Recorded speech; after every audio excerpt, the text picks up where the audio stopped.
Halo guys, kembali lagi di Rika Official. Jangan lupa like, comment, and subscribe ya. Sama seperti malam-malam sebelumnya, malam ini Troy melewatkan malamnya dengan memandangi ujung langit, titik terjauh dari penglihatannya. Sama seperti pikirannya yang sekarang berkelana entah kemana. Untuk apa lagi kalau bukan memikirkan Bella. Sejak kepergian Bella, gangguan tidur Troy menjadi semakin parah.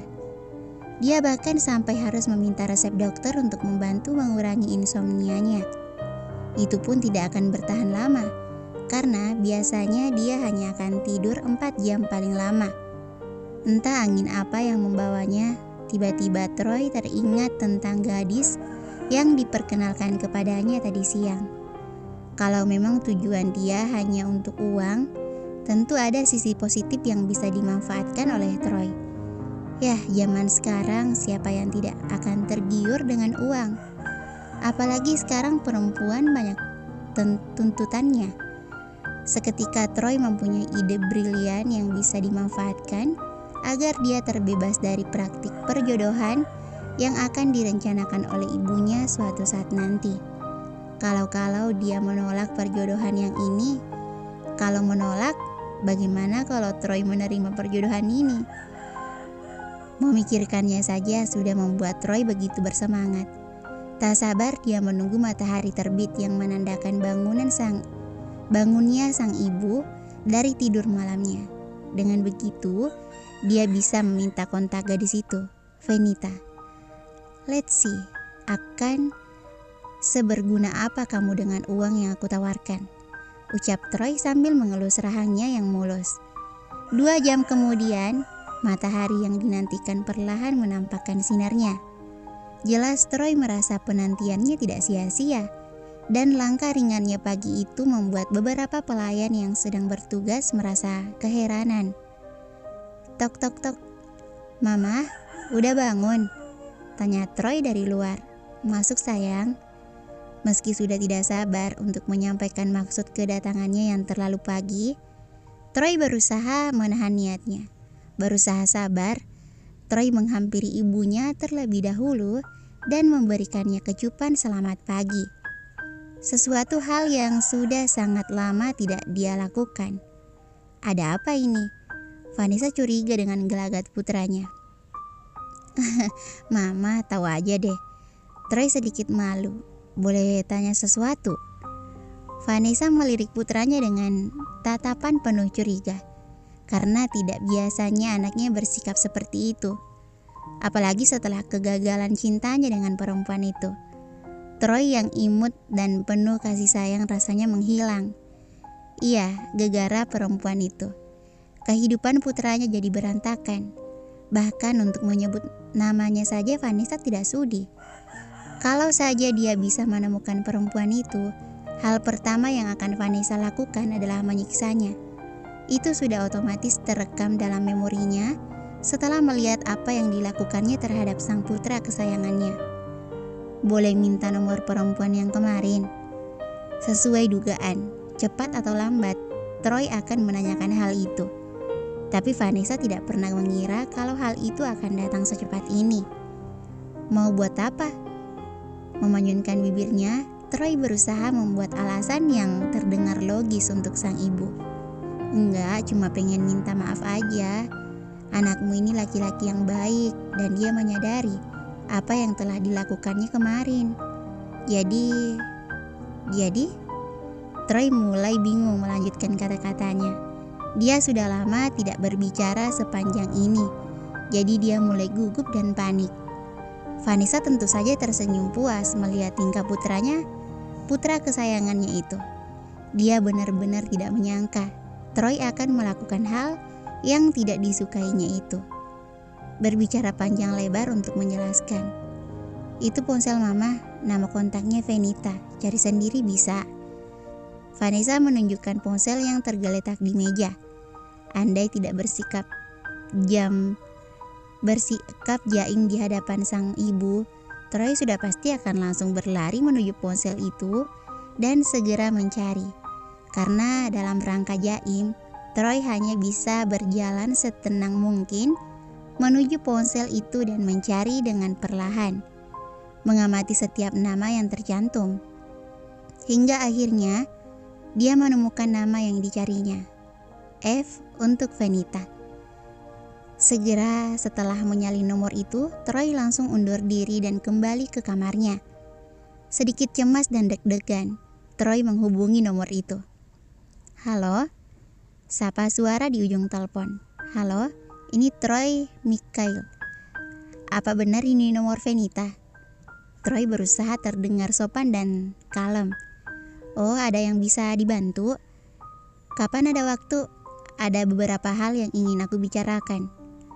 "Apa itu mengenai nominal uang yang sudah kalian putuskan?" "Bisa dibilang begitu." Troy masih berusaha tenang, tidak terpancing emosi.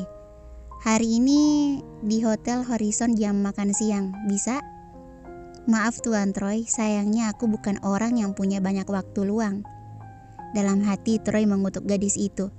Kenapa dia bisa sangat sombong dengan keadaan dia yang biasa saja? "Oke, kapan ada waktu luang?" "Lusa jam 7 malam, silakan tentukan tempatnya." Mendengar jawaban itu, Troy langsung mengiyakan. Kali ini dia membuang harga dirinya demi bisa melancarkan aksi yang bisa menguntungkan dirinya sendiri. Dan dia harus berhasil. Venita tidak pernah menyangka bahwa tuan sombong yang dia temui kemarin akan menghubunginya. Bila dianalisis dari suaranya, tuan itu sepertinya sudah menyiapkan rencana yang mencurigakan. "Tak, mau sarapan bareng?" Kepala Yura menyembul dari balik pintu. "Enggak, kayaknya ada hal yang harus dikerjakan." Venita mengangkat kertas yang sedang dilipatnya. Kembali lagi ke niat awal untuk berhemat. Venita sengaja menolak ajakan Yura. Gara-gara kemarin dia melampiaskan kekesalannya dengan es krim. Sekarang tabungannya menjadi berkurang. Venita hanya bisa mengutuk dirinya atas kebodohannya itu. Selain bekerja sebagai pelayan di sebuah restoran mewah di pusat kota, Venita juga memiliki pekerjaan sampingan lainnya, melipat kertas yang akan dijadikan paper bag. Memang hasilnya tidak seberapa, tapi itu bisa menjadi tambahan baginya untuk mencukupi biaya hidup. Apalagi zaman sekarang ini biaya hidup di kota sangat mahal. Belum lagi biaya sewa kamar yang juga semakin tinggi.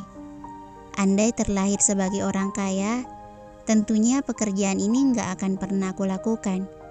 Begitulah batin Venita berandai-andai. Karena sudah lama menekuni pekerjaan sambilannya ini. Bisa dibilang Venita sudah ahli. Hanya dalam waktu 1 jam, dia sudah bisa mendapatkan 3 tumpuk kertas yang sudah terlipat. Dan kini saatnya dia melakukan pekerjaannya yang lain, pelayan restoran. Tak terasa sudah hampir 1 tahun dia bekerja sebagai pelayan. Venita amat bersyukur ada orang yang mau menampung orang seperti dirinya untuk dipekerjakan. Mengingat dia hanya lulusan SMA dengan nilai yang pas-pasan. Setelah mandi dan mempersiapkan diri, akhirnya Venita bersiap untuk berangkat.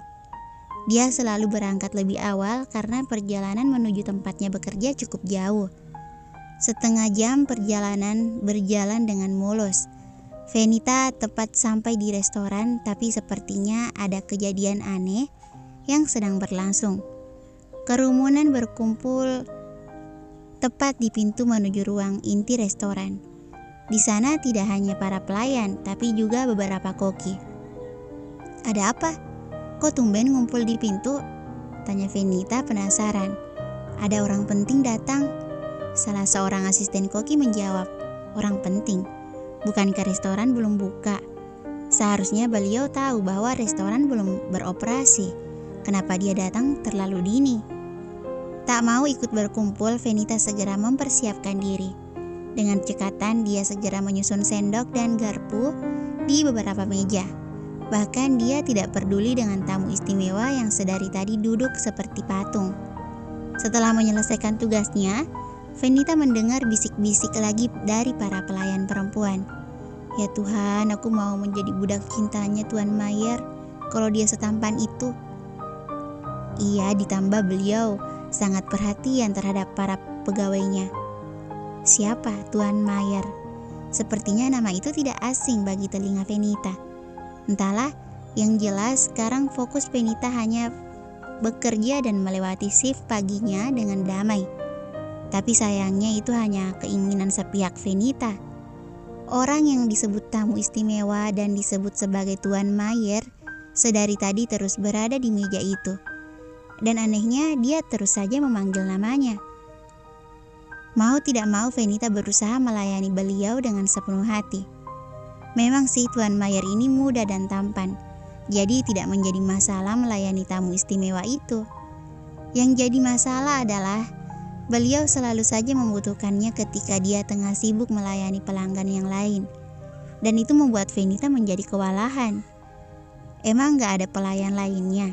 Dari sekian banyak pelayan, kenapa harus nama Venita yang disebutkan? Batin Venita geram. Di akhir pergantian shift, saat Venita akan pergi untuk berganti seragam kerjanya, tiba-tiba manajernya datang menemui Venita. Tidak hanya itu, dengan kasarnya, sang manajer menarik Venita untuk keluar dari ruang ganti baju. "Manajer, ada apa?" tanya Venita bingung. "Kalau kamu masih mau bekerja di sini, segera temui Tuan Mayer. Beliau bilang ada keperluan denganmu." Begitu jawab sang manajer. "Keperluan dengan Tuan Mayer? Bertemu saja baru kali ini. Oh, apa dia tadi melakukan kesalahan?" Seketika keringat dingin membasahi dahinya. Akan menjadi buruk kalau beliau mengetahui bahwa tadi dia sangat jengkel ketika melayani Tuan Mayer. Itu tentu akan berpengaruh ke pekerjaannya. Ya Tuhan, what shall I do? Bersambung. Thank you for watching.